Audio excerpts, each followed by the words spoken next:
What's going on, guys? This is David with Miracle Canine Training. We're out here with Irie right now. Irie is signed up for board and train. She's actually just here boarding right now, but we're going to get to work with her a little bit early. Irie has a whole stem of issues, but what we want to be addressing today is her pulling, right? So this dog pulls like a freight train on the leash. We have some before footage of this you guys will see. She's just completely tuned out, completely unfocused, and what we want to do is we want to start to teach her to walk behind us, and we're going to be showing you essentially a step-by-step process that we use in order to get the dogs from point A to point B. So essentially zero training, pulling everywhere, unfocused, stuff like that, to tuned in, walking behind us, walking politely on a leash, and having a clear understanding of the training tools that we're using. We are going to be using a combination of a prong collar as well as a remote collar to teach this, and we're going to be showing you the exact process of how we're going to introduce these tools and how we're going to get this dog to walk nicely with us. So we're going to get started.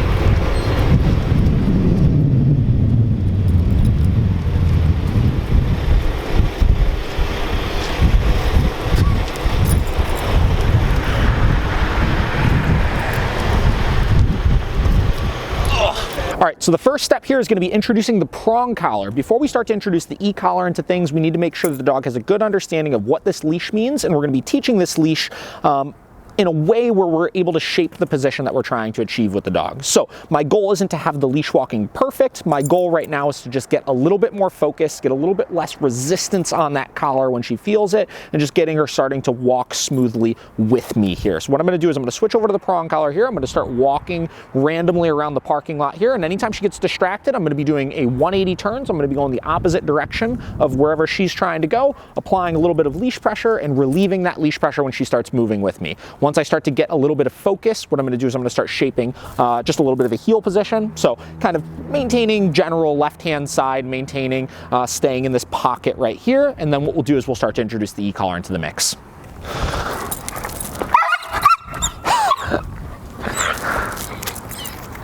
Jesus, dog. Come on.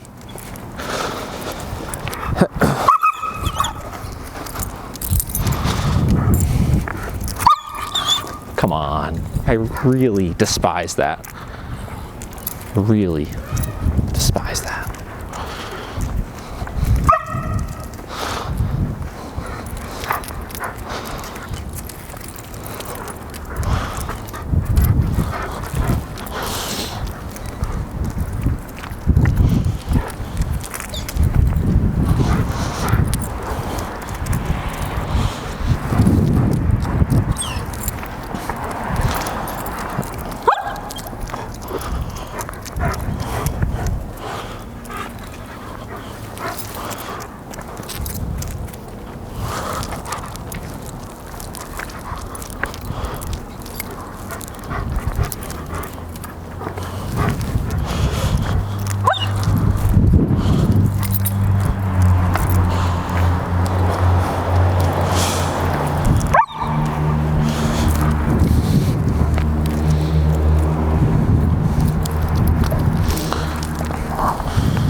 All right, so now that we have the heeling relatively established with the prong collar, what we're going to be doing is we're going to be adding the remote collar into the mix here. We're going to be jumping right into a drill that I utilize using the cracks in the sidewalk, or in this case the parking lot, in order to give us a visual representation of where that dog should be. And I'll be showing you guys how we'll be implementing the e-collar in to correct for that lack of attention. So what we're going to do is we're going to walk, we're going to come directly up to a line. We're going to stop with our heels on that crack, and essentially I want the dog staying behind that line. So I don't want her to be on or over it. If she steps on or over it, what I'm going to be doing is I'm going to be giving a correction on the e-collar here. And that's just going to be verbally marking with a no and giving a tap at a level that she cares about. We're going to be starting relatively low with this and then working our way up as we need to, depending on how she does. Basically, the correction that we're adding in here is less for the physical position of being behind us and more so for the lack of attention of getting ahead of us. So, demonstrating this process. I'm walking, I come to a stop, no. I mark with no, I give a tap on that e-collar, and then I continue that process here. Stopping, no. Giving that correction on the e-collar, repeating that process. No.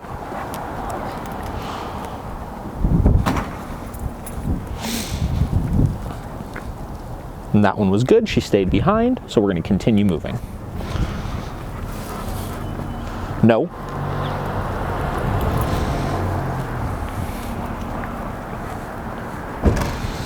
No.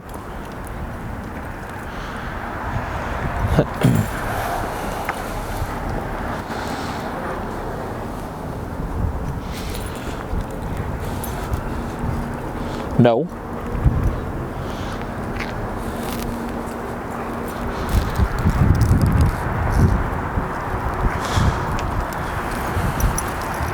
No.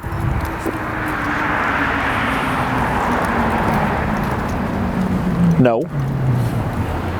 Now each one of those corrections, again, is for the lack of attention here. You can see no.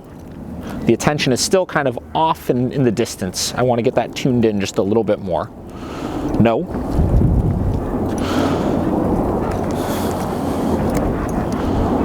No.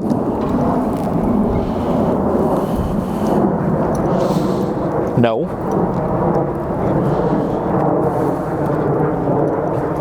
No.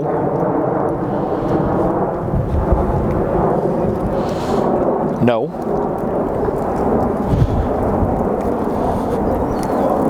No.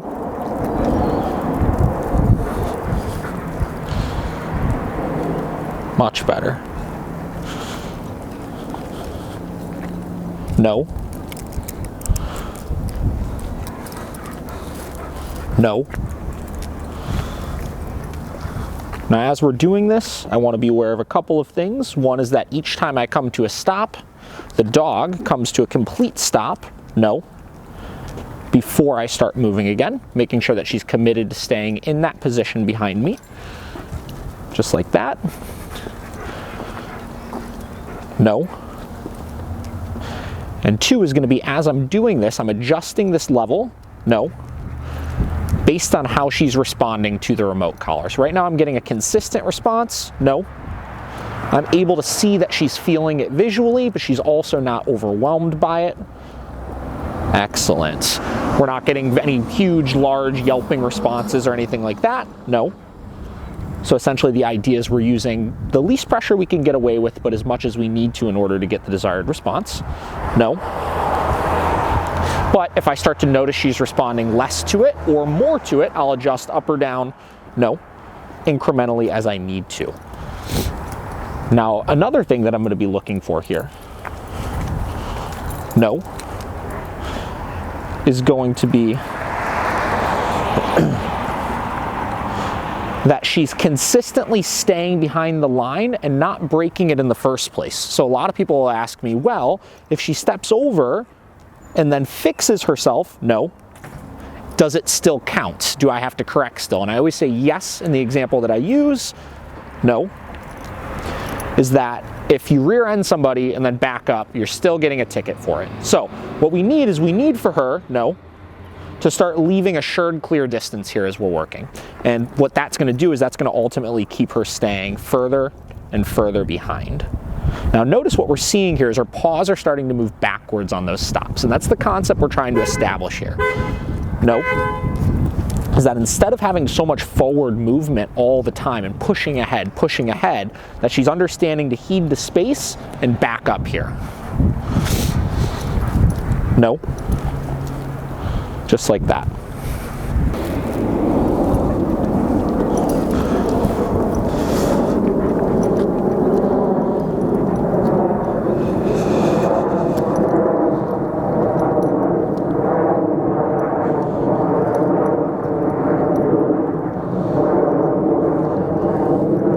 No.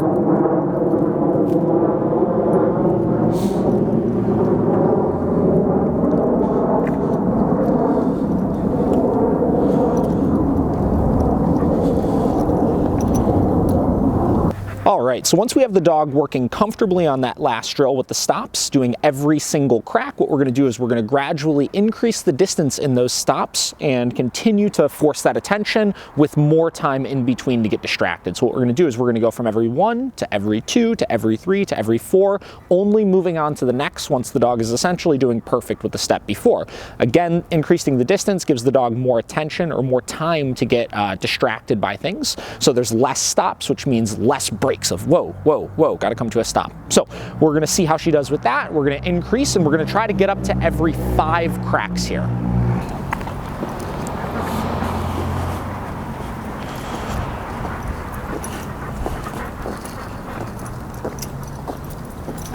So skipping 1, moving to 2, making sure she comes to a complete stop, skipping 1, moving to 2, making sure she comes to a complete stop.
So the last step of teaching this is going to be just enjoying the walk. So once we have the dog where pretty much every single, every double, every 3, we can't really get them to mess up with those stops, then what we do is we just walk, we go on our typical route, and anytime it feels like the dog is starting to push ahead, what we do is we do a quick stop on the crack, we make sure that they're maintaining that position behind the line, and then we start walking again.